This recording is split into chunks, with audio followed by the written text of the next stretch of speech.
Are you ready to rock? What is this, a clown show? A clown concert? It's a clown rock show. Dude. It's kind of doing a... Welcome to Sons of Vidya, everybody. It's kind of doing a Dr. Roxo thing. Dude, I can't... Dude. My new favorite joke ever is something that only makes sense in Twitter. And so it's hard for me to be like, I'm going to make this reference to a Twitter post. But it was Scott Simpson, and he goes, guys, I don't want any joke answers, but now that I graduated clown college, what do I name my penis? And all the answers were hilarious. Anyway, guys, welcome to the show. Tom C. Hey, everybody. D. Marks over here, keeping it real. Guys, it's week number 64. Yeah, guys. Hot, almost August. Will it be August tomorrow? No, still July. 2 days. Still July. Is that, yeah. Dude, now it's summer's going by too fast. That's my problem. No, dude, the secret is we had a bunch of crappy rain, then it was too hot. Now it's like fall weather, and I'm not into that. Dude, it's like 80s all day, every day. Dude, I get home and it's like 68, and I'm trying to go for a jog. Dude, 68's legit. It's too good. It's pretty good. It's too good. That's the problem. It's too comfortable. It's too balmy. Okay, that's true, but balmy's the wrong word, by the way. Yeah, balmy was the wrong word. You mean brisk. 68 brisk? 68's not brisk. All right, sorry. Maybe like a 50s brisk? You're probably looking at a low 60s, high 50s. I agree with that 100%. I'm sorry for my initial hubris. You're totally right. D-Mark's the master. Now, here's the deal, guys. I have something I want to talk about this week. Which is a strange change of pace. Well, it just recently happened, and I kind of caught wind of this news, and I kind of want to get your view on it. I'm not sure how much you're going to have to contribute here, because I don't know how much you know about this kind of thing. But I feel like we'll get into something from that. So here we go. Okay. So hit me with your best shot. Recently, there was some convention. I don't remember what it was. But they had a bunch of... It was Secret E3, right? No, it was like GDC, or... Actually, I think it was GDC. It might have been something else. But there's this video going around recently of a bunch of indie devs, developers, for you people who don't know what devs means. And they're doing Q&A. That's question and answer for all you people who don't know what that means. And this Jap dude, that's Japanese for anyone. Okay, I got it. Move on. This Japanese guy is one of the guys asking a question, and he says that he asked the dudes, who I'll get into in a second. Okay. He asked them, I see you were inspired by a bunch of Japanese games before. What recently do you like? That was his question. No hard question. It wasn't a big deal. And so on the stage, right, it's a bunch of American game devs. You got Phil Fish, who made... He made Fez. Pro Bass Fishing, right? No, that would have been too smart. He made Fez, which is a game I've never played, guys. I just don't know anything about it. Yeah. I don't really care for these indie platformy things. That's never been for me. Super Meat Boy was all right. I think the guy who did Super Meat Boy was there. Okay. Whoever he was. But anyway, the guy asked the question. He's a nice dude. He's a quiet dude. He's trying his best to get through the English language. He claims the guy was actually he was a freelance developer in Japan, actually. The guy asking a question. And so this Phil Fish dude, who I'll get into more in a second, he grabs the mic from some dude and he goes, "They all suck." And that's it. And then he goes into it a little more like, "They're just all bad. Everything's a bunch of hand holding, and there's no good Japanese games anymore."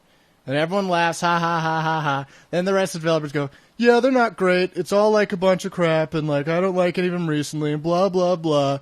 There's a bunch of pseudoscience about game making." And the guy's standing there kind of shocked and kind of disbelieving what he's hearing, because he's like, "Really?" And they go into these points about game design and how first of all, they say things that are just blatantly wrong.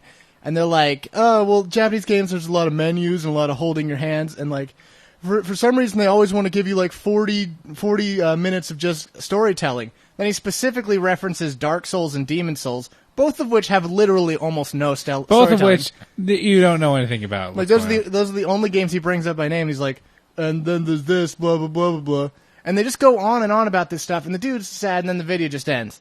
And so the dude gets sad. So here's the deal, guys. This actually got around and got to some Japanese devs who were very actually upset about it. I wonder why. And recently, I forget who the guy was, but he's a very famous he's a very famous Japanese game developer. I don't remember his last name. But can we say it's Hideo Kojima? No. Hideo Kojima does not take any crap from anybody. He's big boss. Well, that's what I'm saying. That's why he's not going to take crap from these guys. No, dude. The dude who got the tweet was actually really upset about it, and he wasn't mad about it. He was upset. But that was like 2 days ago. Like yesterday, he got like an outpouring of love from like Americans, like American game players, like American game devs who don't agree with these blowhards, who are like, this is not how we feel at all, because there's been so many good Japanese games recently. Well, here's the deal. Here's my first thing. Like, the reason that I think, first of all, that guy was an idiot, we call them morons, right? Where we're from, guys. Parlance you might not be aware of. But the reason why that guy's a moron, quote unquote, is I thought the whole point of indie games especially was to get away from massive, like, you know, big AAA things and actually like focus on game storytelling. I thought that was one of the core tenets of fucking indie gaming. And this guy's fucking like, oh, Japanese games suck because they're all about storytelling. It's just like, no, that's what you do. That's what you like. Dude, like, am I wrong to think that that's like, maybe it's the way, maybe he was talking about the way that it's that the storytelling is done in the games, but like, to me, that just seems like a stupid thing because that's really what I take indie gaming to be, is about storytelling. They were essentially saying that I was like, all right, I lost it. Pull up, you're going in too deep. They're saying they miss the old days when you just pop in a game like Zelda and there'd be the mystery and the magic of those kind of games, and that Japanese games don't really give you that. But then there's Dark Souls, which they're aware of. Which absolutely does that, and it prides itself on that. No, because it's being made recently. Yeah, because Dark Souls, as you said, is like it's almost like a mature Zelda. Yeah, it's like a grown-up Zelda. And here's the deal, guys. I don't know. I'm going to get into something else, and I want to get into American games versus Japanese games and our view on it. But real quick, I want to address some other things. First of all, in case you didn't know, Phil Fish, who's the dude who made Fez, I can't claim to be into these indie games. I don't really play indie games. It's nobody's fault. I respect the art form. I respect game making, but he often is a big whiny baby on Twitter. And guys, everyone will tell you. Let me fill you in on Twitter. Twitter's a trap. Yeah, Twitter's meant bad. to trap big babies into whining and complaining to a bunch of people. Pro tip: not everyone on Twitter likes you. Most people don't like you. And if you act a fool, people are going to make fun of you. But anyway, he's the dude who famously told people to choke on his dong after somebody made fun of his game for some reason. He was like, I've got like thousands of dollars in the bank because of this game that sucks. And like, he's one of those dudes. Yeah, that's... And so he's generally that's not good to me. He recently canceled Fez 2 because because people keep abusing him, quote unquote. I don't know if the project's been renewed since then, but that was like 2 days ago. The dude's like a huge whiny baby, and it kind of made it like, the problem is, I don't really get why we have this elitism with like indie game people. Dude, I don't think you can say that because because with everything there's elitism all the time. I know, but I feel like for some reason, specifically indie game devs are like always hipsters. Well, like, that strikes me as being almost hand in hand. Really? Yeah. Like, can't someone just make a game and not be a jerk about it? Like, they're all, like, in that video, everyone, like, I don't know all of them, guys. Dude, what's the guy that, But they're all very pretentious, is what I wanted to say. It's not Fez. What's another, the guy who made Braid. He's supposed to be, like, really nice and humble, because, like, he didn't... Oh, I don't remember who he is. I don't know if he was on there or not. Well, that's what I'm saying. Like, he made tons of money because everyone loves Brave. Not everyone on the panel mentioned anything, or not all of them were as rude either. Mostly the Phil Fish guy was the rudest guy. This other dude tried to reel it back and tried to say more constructively what his problems were, but he was totally wrong about everything he said, though. But there was still a lot of laughing and general high-fiving, a lot of fraternization. For some reason, they're like this Phil Fish guy is specifically outspoken about this kind of stuff. But, like, I didn't play Fez. Did you play Fez? Oh, no. Yeah. But, like, I'm not going to say it's an easy thing to do to make a game, but at no point are you going to be sitting here, like, telling some guy that his entire country's games suck. Yeah, it's like a joke. But I think you'd find a lot of people in Japan who if you asked, like, what kind of American games do you like, there'd be people who say the same thing. Well, here's my question. Here's what I wanted to go into. Okay. Halfway through the show. I want to ask, how do you feel about American games versus Japanese games? Because here's the deal, guys. A lot of you might know that some of our favorite games are American games. Most of them are, I'd say. Most of them, I would say most of them are, but I wouldn't say that I would say I probably like Japanese games more, which you may or may not believe. because one of our biggest favorites is the Metal Gear series. Any Squaresoft game is Japanese. True. The only American games really that I like are Fallout and like Oblivion and stuff like that.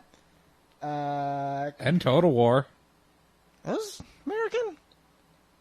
Where are those dudes from? Creative Assembly, I think is. I think it's Sega's America branch. Well, Sega's American, I think. No, Sega's Japanese. I'm not sure about that. I think they started out in America. I'm pretty sure they're Japanese. Pretty I'm sure. 98% sure. I don't know if you want to look that up. I'm gonna look that up. Also, Okay. Age of Empires. That's a popular American game. Well, yeah, a lot of. You can't just that. What? It's obviously American. Well, yeah, but like Most computer games are American. you're saying it like, oh, it doesn't, that was a good point. Great that was point. an almost it doesn't count. No. It's a great point. You're totally right. You're 100% right. What do you want? A high five? No, I'm saying it sounds like you were being dismissive. No. I'm not saying that at all. A lot of extremely well-made games are American and Japanese. There's good on both sides. I would say I like Japanese just because I like a little bit more weird games. To be more specific, I think there's a little bit more. I do like the mystery of like a Dark Souls and a Demon Souls, and I think probably those two. That series is probably one of the best series to come out in the last like 10 years. So I don't know. But did you find out? Okay, right, here we go. Hold on. This is very important to me, guys. Yeah, it's Sega Corporation, Kabushiki Gaisha Sega, pronounced Sega as usually says Sega. It's a Japanese multinational video game developer. Where did it start? What? Where is it right now? Where did it start? I mean, I'm assuming its headquarters is in Ota. Okay, that's not what I'm asking. Yeah, I realize that, but I think you're going to be surprised. Here she comes. Guys, I don't know. Here's the other thing that I wanted to get into is that I kind of really don't, I do understand it, but I don't like it, is this whole, like, now we have people our age, guys, we're both 58, who were raised on these games, raised on Nintendo era, who now seem to be very like resolute that there is like an absolute science to game making that everyone needs to follow, and that like it's been like there's some kind of game college that exactly tells you how to make a fun game, and that's an idea that very much bothers me because I think every single games play so wildly different, and people enjoy so many different types of games and for different reasons that I don't really understand how anyone who made a game can really believe that they know how to make games fun. You know?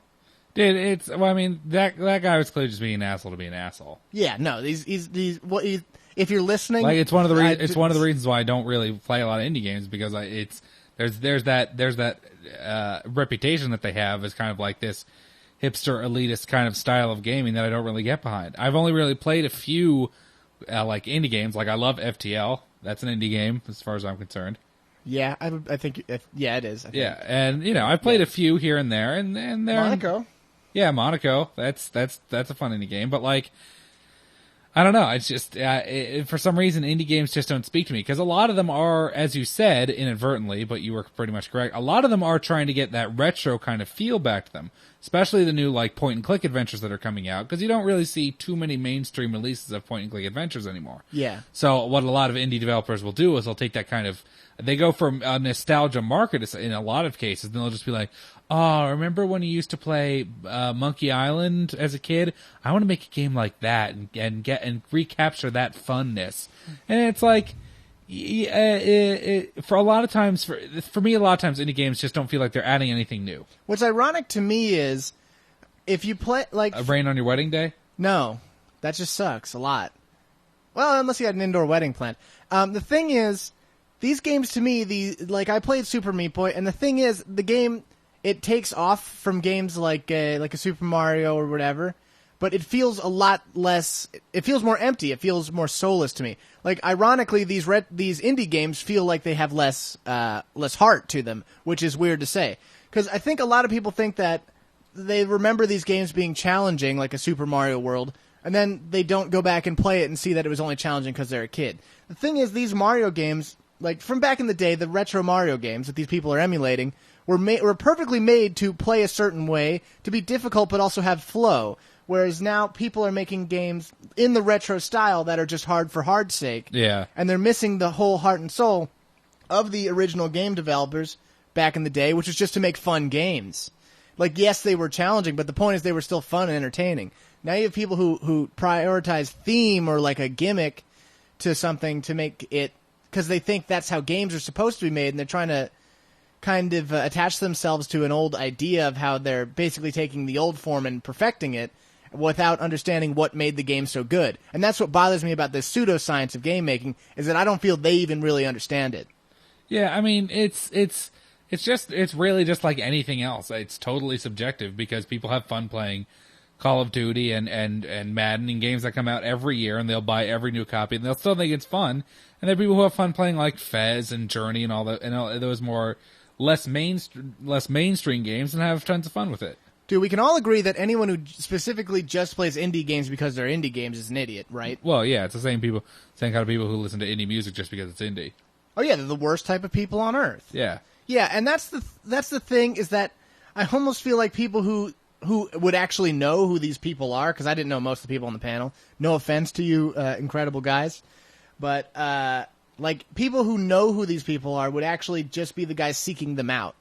Whereas like a regular gamer like me, guys, I know I'm saying I'm a regular gamer. I think I'm kind of into the culture a little bit. I know a little bit about what's going on. I go on the forums, I go on stuff. I have a video game podcast, and I still don't know who these people are. Which is why I think only people who are actively seeking indie games would know these people enough. And so, like, they have this feeling that they're famous, which I don't really understand. Well, I mean, famous, it's a subjective term. It's the thing is, hipsters are the worst. It was a long way to get to it. Well, hipsters are the worst. I don't think anyone was questioning that when going into it. I don't know. Some people are hipsters. By the way, Sega started in Japan by an American guy. Ah, we both win, except I it. was wrong. But I feel right. Because it's service games. It's service games. Okay, so I feel good. Was it like a Japanese American? Or did he have like a funny American almost name? No. Ah, man. I'm trying to make it work out. But I don't know. I just wish there was less hostility there.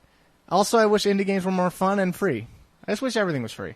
Yeah, well, that's a big problem. I mean, I know a lot of complaints that the indie market, we'll call it, has as far as mainstream gaming go, and they make a lot of valid points, especially when you see like, the stuff I was talking about, like a Madden game coming out every year, or a Call of Duty coming out every year, and they're tweaking one or two things and raking in multi-millions of dollars, where every once in a while you have a legitimate like indie gem that gets totally passed over, but it's like a great game, and everyone who played it would enjoy it, but since it doesn't have major funding, major distribution, it just doesn't get put out there, which is one of the reasons why Steam is so great. Yeah. Because Steam gives a home to indie games that is sorely needed, and they can advertise, and it gets away with that kind of stuff.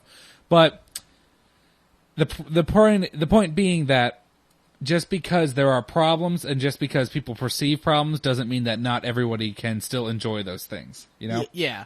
And I do feel it's also a little bit... the most egregious thing was him trying to act like Japanese games are the most hand-holdy games. I know we've moved past it and we've agreed these people are all being ridiculous. Yeah, that's also incredibly wrong. Because but it's hilarious. Have you ever to played a Call of Duty game? Like, the American games are like the most hand-holdy games of all time. And I know I'm not like exactly super duper on... Like, I haven't played every single Japanese game that came out recently, but everyone I can remember is not that hand-holdy. Specifically as much as like a modern day game that comes out. I just don't get it. Like Dragon's Dogma is a Japanese game, and that's like not hand-holdy at all. It's actually super open world. Like I can't think of a Japanese game. The guy's just way wrong. Well, yeah. I think we've successfully beat that horse. Okay, quick favorite American game, favorite Japanese game. Go. Favorite American game? I don't know. That's tough. I'm saying New Vegas. That's what I'm saying. I'd probably agree. I might go Red Dead Redemption. That's a good call, too. That's a masterpiece in its own right. And then favorite Japanese game, Go. No one can compete with Go. Guys, we're going to see after the break. The game lasted for, a millennium? Bet more than that, probably. It's the best game ever made by Japan. We'll see you later, guys.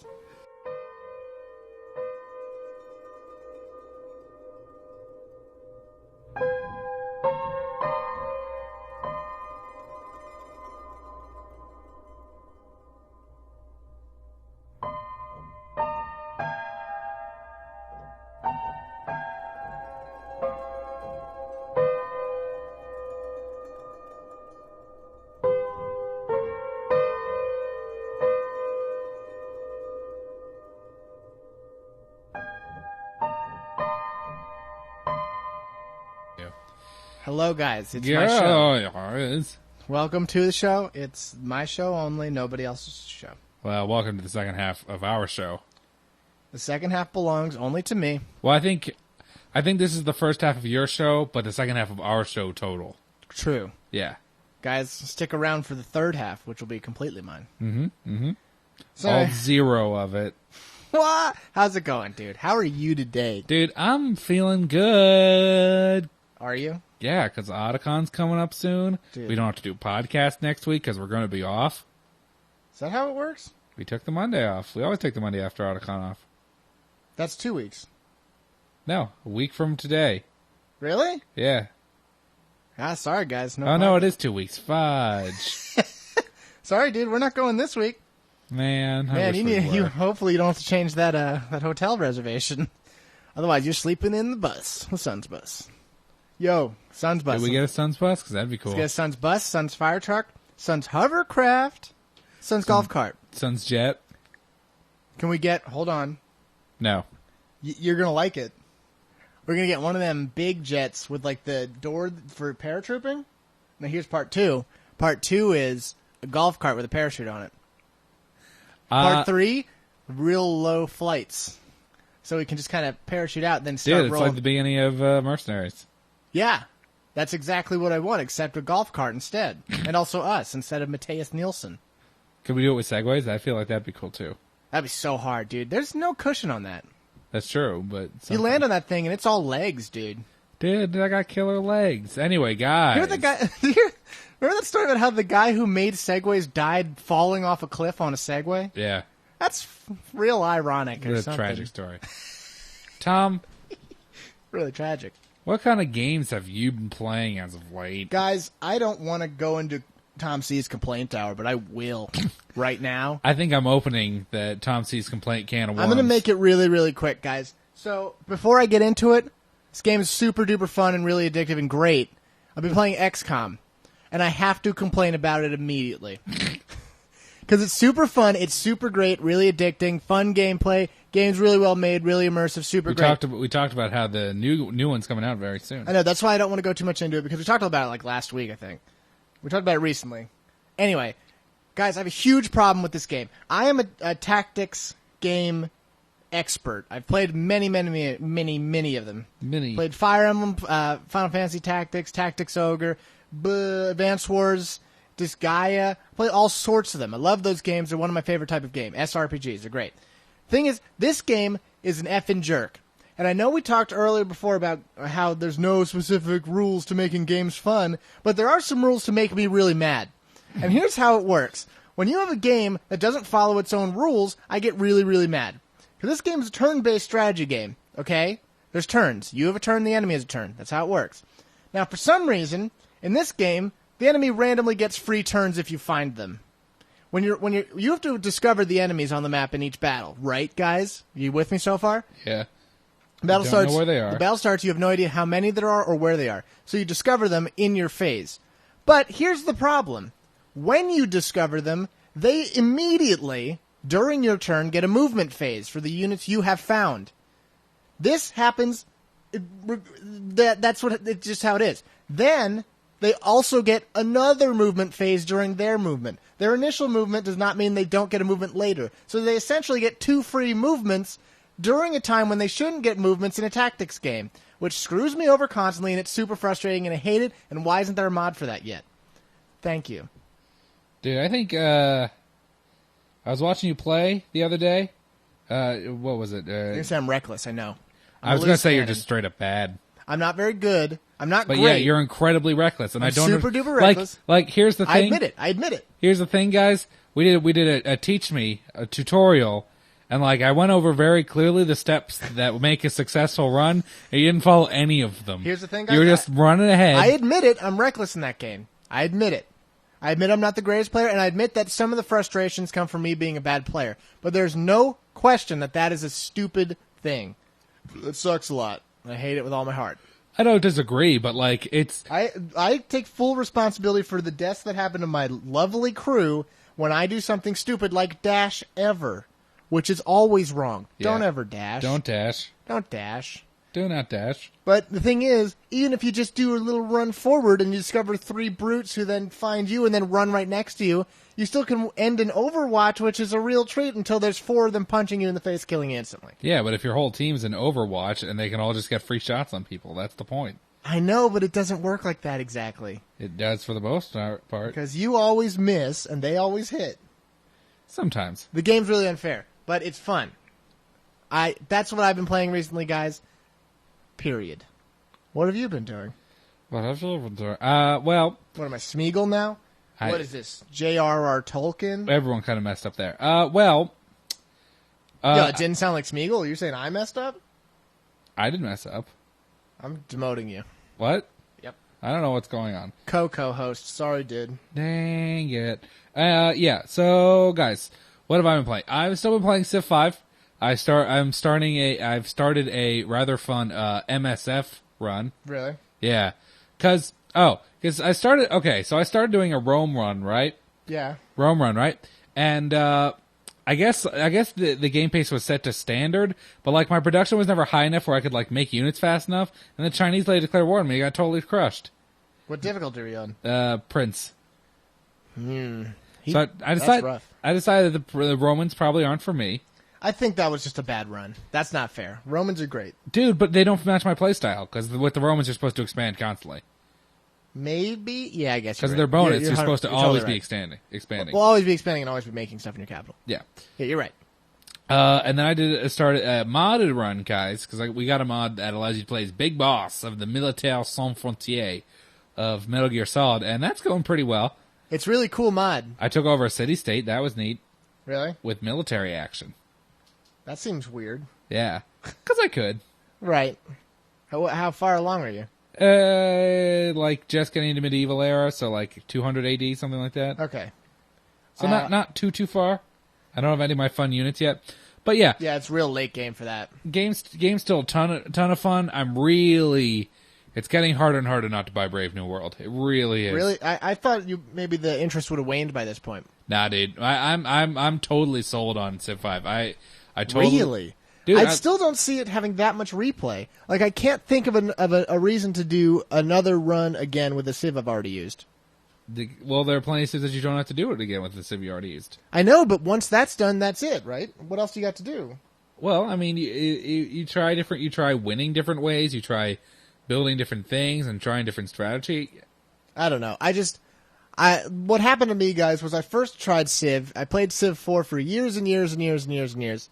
And then someone was like, try Medieval out. And then I was like, this is wildly better in every single way. And that was the end of it. Well, I think Medieval's definitely a better game than Civ 4. But Civ 5, I think, it's improved so much, and it takes away all the things I didn't like about Civ 4, that I think it really just makes an all-around much, much better game. Maybe. I don't know. It's still fun to play. I'm having the most fun doing the lands with you, honestly. Yeah, lands are tons of fun. Because guys, the game has a very, very, very good landing system that just works well.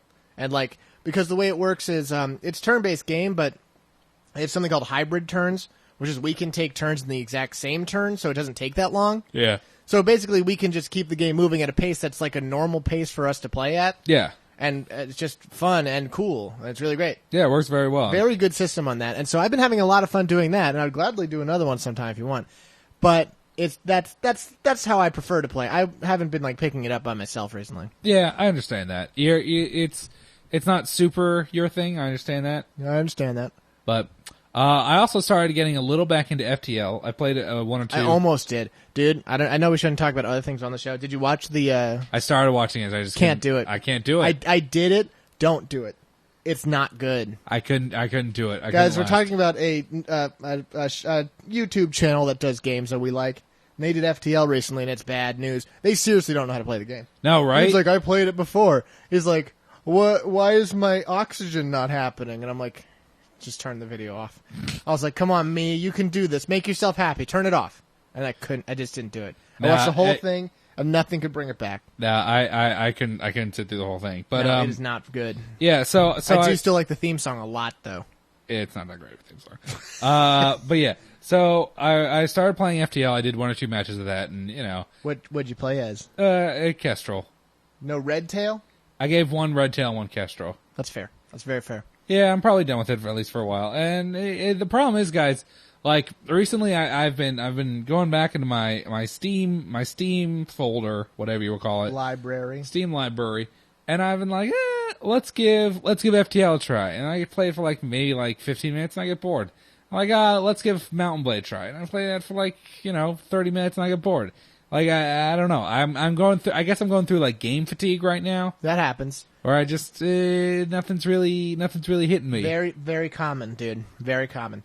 Like, a lot of people will get a brand new gaming computer and then, like, get a zillion games and be like, but I don't really want to do anything. And that happens a lot. Very common. You're normal, but you should still see the school nurse. I've been enjoying watching you play XCOM because of how frustrated you get. It's really a great and addictive game. It is, guys. I just really get frustrated about it. Yeah, I admit it's my fault. And I've still been playing that a little bit too. I'm on the last level now, and I just gotta hunker down and beat it. It's a hard game. It's hard, and it's also unfair. There, I said it again. Dude, you got it. You just gotta play. Keep saying it. Dude, here's the thing. Here's the thing. You gotta play by the game's rules. Don't play by your rules. I want to, but 2 movement phases for free on the enemy or the enemy getting 2 movement phases for no reason. It's totally bogus. You only get 1 extra movement phase. You know what I mean. I said 2 phases, not 2 extra phases. You said 2 extra. It doesn't matter. The point is, it sucks, and there's, like, no penalty for it. It totally, like, gets rid of any... Like, you can never sneak up on an enemy. Why? Why can't I discover him? Why?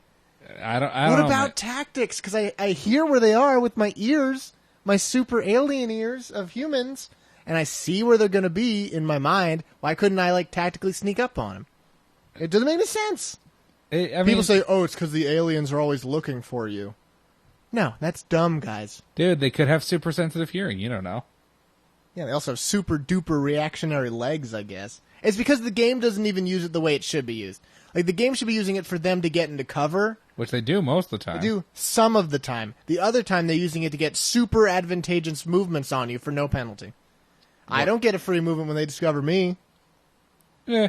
Like I said, you got to play by the game's rules. Don't play by your rules. I know you're right. And it's just me being frustrated right now, guys. I'm a big whiny baby. I admit it. But I am really excited for the Bureau. That looks awesome. Yeah, Bureau looks really good, guys. I know some people are in a stink because it's not XCOM, and it's not original XCOM, and it's not XCOM Enemy Unknown, but like it looks really, really cool. It looks like LA Noire mixed with XCOM and Mass Effect. Yeah, that sounds great. Yeah, it sounds like a great game. Like I said, imagine mowing down aliens with a BAR and That's all I ever want. Yeah, dude, I had a nightmare about aliens last night. It was really? Definitely because of XCOM. Were they taking 2 movement turns? No, but I think they were sneaking up on me. I think now that you say it, they were moving. I don't remember much fast. about it. I remember a basement.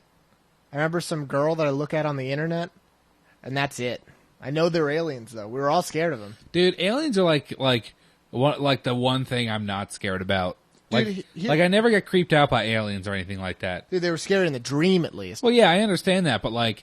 Also, I think you're full of hot air thinking you wouldn't be scared if you saw an alien. Well, no, that's not what I'm talking about. Like... This guy's a windbag. Dude, that's not what I'm talking about. Like, if I play like a horror game or I watch like Slender Man videos, I'm spooked for like the next like 2,000 weeks. But like I'm playing XCOM and they're like creepy aliens and they're invading your mind and stuff, and I'm like... I'm just shooting them. Like well, that's not bad. Yeah, that's different. Yeah, I'm not scared. That's not a scary environment. I'm not scared of aliens. I'm not scared of them. Even in like Signs and stuff, I wasn't really. I'm not like Dude, they were scary in Signs. Yeah, but I'm a big baby. It didn't keep with me though. Not the way some things do. That's more what I meant. Dude, alien spookiness doesn't keep. Yo, here's a real question: how can anyone really believe that there's no possible chance there's aliens in the universe? Dude, right? How is that like? Like how is the it even universe a is thing? infinitely large. It is larger Surely than you can. Somewhere else. You're like, no, dude, no way anything but this planet exists in literally the biggest amount of space that has ever existed. No way, dude. You know what? I got this all figured out down here. No chance, dude. You know what was creepy though? There was a trailer. There was like a fake commercial for the Bureau, and it was like. It was supposed to be like a 50s like children's show, and it was called Orbit the Clown. I don't like this at all. And he was like and he was like blah blah blah blah blah.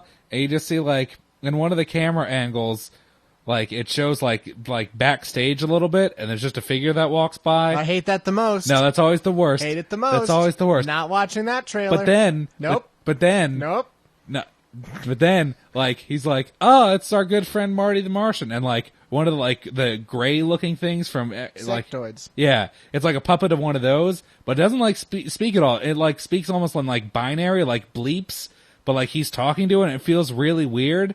And then at one point, he just turns, and it's that same backstage shot. There's just something standing there, and he's just like, we gotta cut to commercial. I don't like it. And then it I don't like it. And then there's children screaming. It's real bad. That's not for me.